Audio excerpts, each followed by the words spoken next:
Hello, my name is Andrew Chapman. I am the CEO of the London School of Supernatural Ministry, and this is one of my favourite places by the Thames here in Kingston.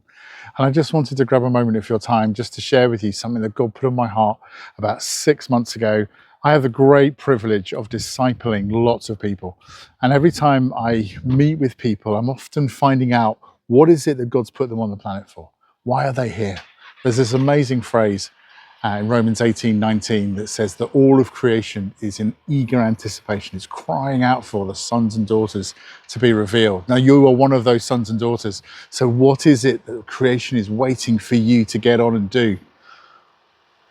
Often I find that lots of people are quite stuck. Either they have no idea that they're on the planet for anything, or they think that someone else is going to do it, or they've been told this lie that they're somehow too broken or too messed up, or their lives have been too difficult, and so therefore other people will do it. Or that they've started something and it's gone horribly wrong. No one supported them, no one's encouraged them.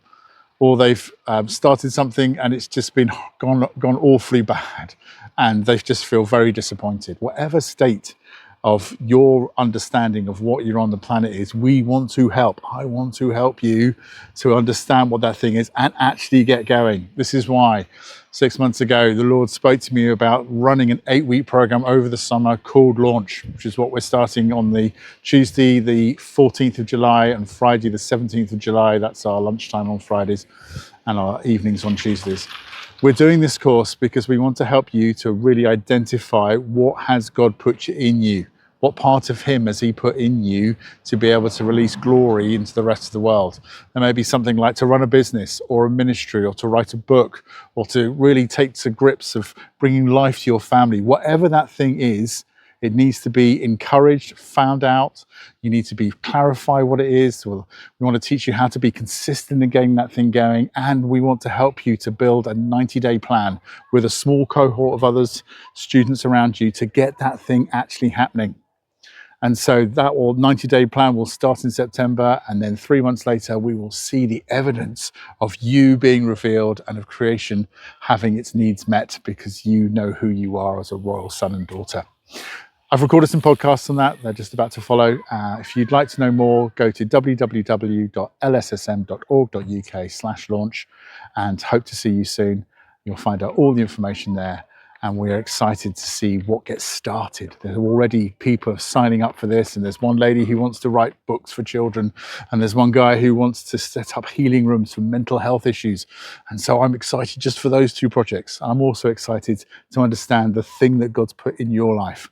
So sign up and find out more, and I'll hopefully see you soon. Take care. God bless. Bye.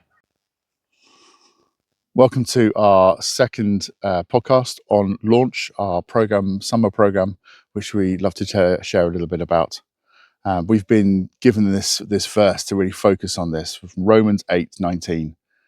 For creation waits in eager anticipation for the children of God to be revealed. I want you to hear that phrase again. The children of God to be revealed. Not hidden, not buried, not endlessly processing, not permanently waiting, not sitting on a thing God's placed inside them, not just sitting in the pews or on a once a month coffee rota. Revealed. You are designed to be revealed. I honestly believe that every Christian has something in them that God has put there for them to bring heaven to earth, to bring his glory, to bring change, to bring life through love and power to the world around them. So where are you meant to release his glory?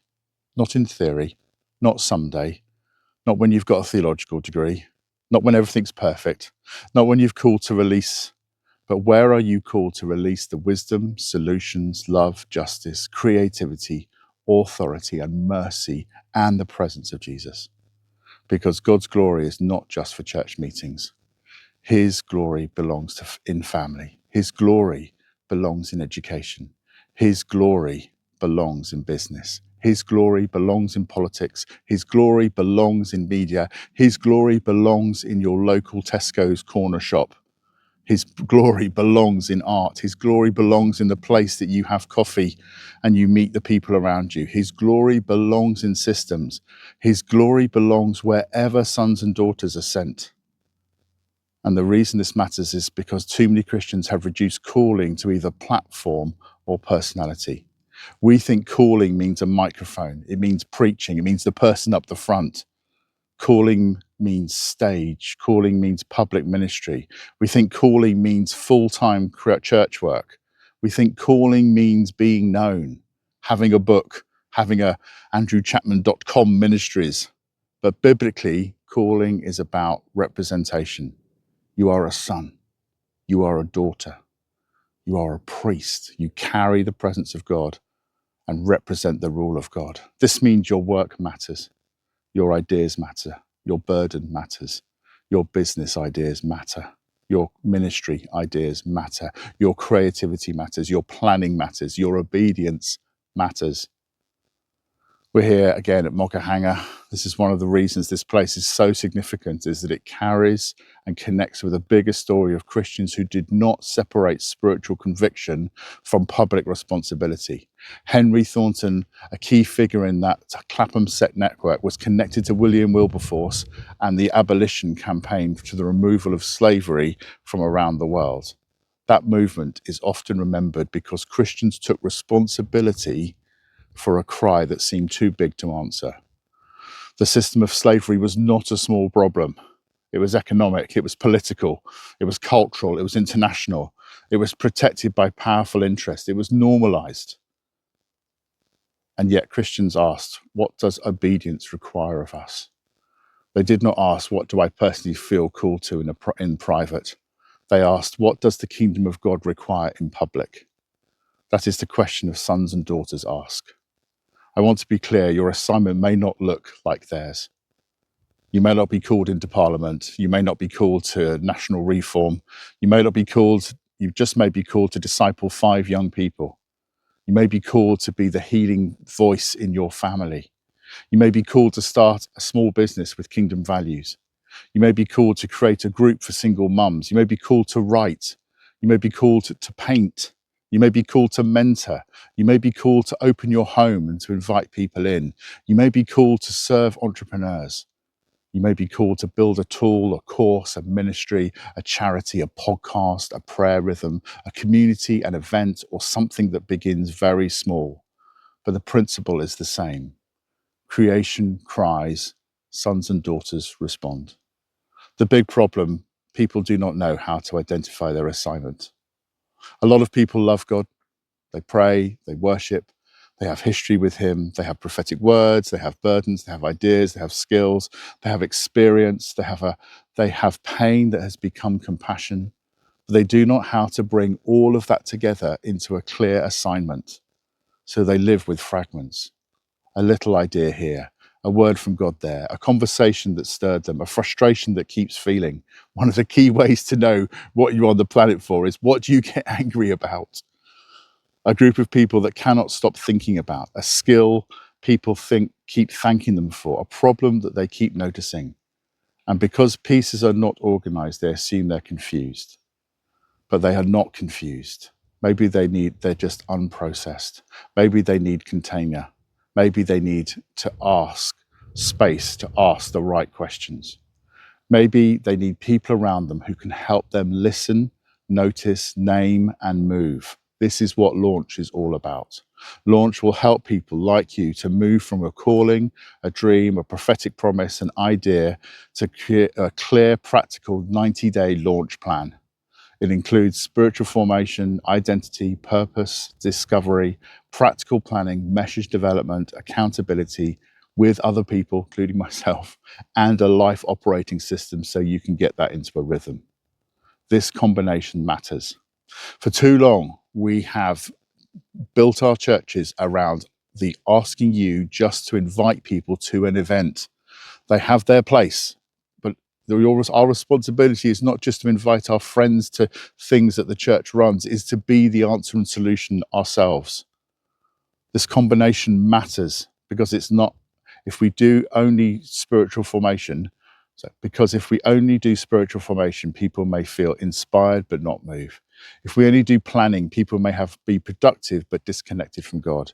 If we only do accountability, rarely happens, people may take action but not know why. Launch is designed to bring those things together: identity, purpose, message, plan, rhythm, community, and action. If you want to begin identifying what you're called to release, I want you to sit with these 4 questions. What gives you life? What do you keep coming back to? What conversations energize you? What problems make you lean? What problems make you lean forward? What makes you angry? What topics do you read about without being forced? What kinds of people do you love helping? What dreams resurface? And my second question is, what has God gifted you to do? What comes naturally to you? What have others consistently affirmed in you? What skills have you developed? What grace seems to rest on your life? What do people come to you for? Where do they come for wisdom for you? Encouragement? Do they come for encouragement, wisdom, strategy, hospitality, prayer, creativity, leadership, teaching, problem solving? Question 3 is, what does the world need? What breaks your heart? What makes you angry in a holy way? What do you keep noticing around you? The pain do you understand because you've walked through it? What is the cry you cannot ignore? The 4th question is, what could become sustainable? This is where some Christians get nervous. They think that sustainability is unspiritual. It's not. Sustainability is about stewardship. Could this become a business, a ministry, a service, a course, a group, a charity, a creative project, a community, a mentoring offer, a regular event, a podcast, a book, a prayer gathering? It doesn't have to become a business, but it needs to take shape. Because if it has no shape, people cannot receive it. Here is a sentence we use in launch style thinking. I feel called to help, fill in the blank, through, fill in the blank, so that, fill in the blank. So for example, it could be, I feel called to help young adults discover identity through mentoring and discipleship so that they can live with confidence and purpose. Or I feel called to help women who feel stuck after disappointment through prayer, teaching, community, so they can recover hope and move forward again. I feel called to help creatives stop hiding through workshops and accountability so that God will put in them becomes visible for the world to see. Now, after that sentence, it will not be perfect at first. It's just a draft, but drafts create movement. I love that. Drafts create movement. A draft gives you something to test. A draft gives you something to pray over. A draft gives people something to respond to, and a draft of an idea breaks the fog.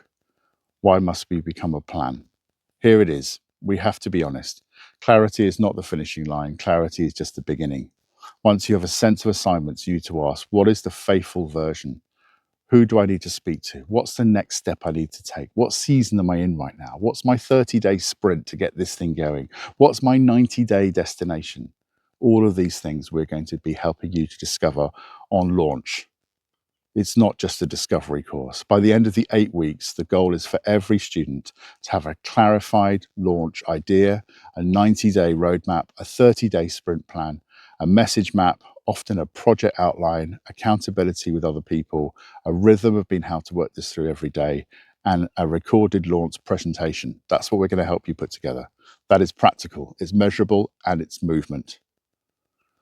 Now let's go back to identity. You are not trying to earn significance by launching something. You launch from significance because you're already a son. You're already a daughter. You are already loved. You are already called into intimacy with the Father. But sons and daughters grow into responsibility. Think about Joseph. He had a dream before he had a platform. He had a calling before he had context. He had a promise before he had maturity. And the process trained him. In the pit, in Potiphar's house, in the prison, none of it was wasted. The dream was real, but the person had to be formed. This is why launch begins with identity, because your life matters before your launch matters. If you try to launch from insecurity, you will use launch to prove yourself. If you launch from sonship, you can serve. If you launch from fear, you will obsess over what the response is going to be. If you launch from obedience, you can learn. If you launch from ego, you will need applause. If you launch from love, you will keep showing up for the people you are called to serve. Here's what I'd like you to do after this podcast. Write 4 headings down. What gives me life? What has God gifted me to do? What does the world need? What could become sustainable? Under each heading, write 10 answers. Don't make them perfect. Just get the raw material out of your head and then write this sentence. I feel called to help, fill in the blank, through, fill in the blank, so that, fill in the blank, and then write, the place I may be called to release God's glory is, fill in the blank. It could be business, education, church, politics, healing, your local coffee shop, leaders, the poor, the lonely, the disappointed, whatever it is, write it down. And if this is all resonating with you and you've managed to get through this podcast, well done, then I'd like to invite you to join Launch. This is exactly what the course is built for, to help you identify what God has put in you, name where you are meant to release his glory, and make a plan with others to begin moving forward. There are two options. We have a Tuesday evening cohort starting on the 14th of July from 7:30 to 8:30 with teaching and input from me, and then half an hour in your cohort afterwards to work the stuff through for you practically. The same again happens on Friday lunchtime starting on the 17th of July from 12 to 1 p.m. Each week includes live teaching, practical activation, small groups after the session, and a 6-day Bible study rhythm between the sessions. You can pay £119 for the 8 weeks, one off, or 2 monthly payments of £65. And the first 20 people who book receive a 15-minute one-to-one call with me to talk through where you are in your ministry, business idea, or plan so that I can tailor the course around what you need. This is not just a bonus. This will help shape the course around the people who are actually coming in the room. So go to www.lssm.org.uk/launch. If you know who you are, and you know what you're called to release, if you know you are called to release something of God into the world, stop circling it. Come and build the plan with us. Creation is waiting for you to be revealed.